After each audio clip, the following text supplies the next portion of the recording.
माझे नाव Manjiri Balwantrao, BA final year, विषय राज्यशास्त्र.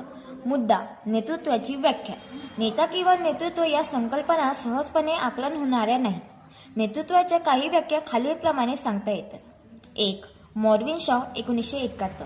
समूहातील ज्या सदस्याच्या अन्य सदस्यावर सर्वाधिक प्रभाव असतो आणि जी व्यक्ती इतरांच्या आपल्यावरील प्रभावापेक्षा अधिक प्रमाणात आपल्या इतरांवर प्रभाव पाडते अशा सदस्य व्यक्तीला नेता म्हणतात. 2. कॅटेल.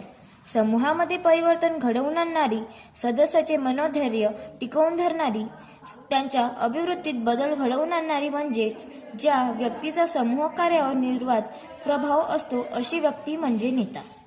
3. लॉर्ड लॉयड डेले ब्रे. नेतृत्व ही पुढारी बनवण्याची व कायम राहण्याची कला नसून पुढाकार घेण्याची कला आर्ट आहे. Art of leading. 4. बर्नस. नेतृत्व म्हणजे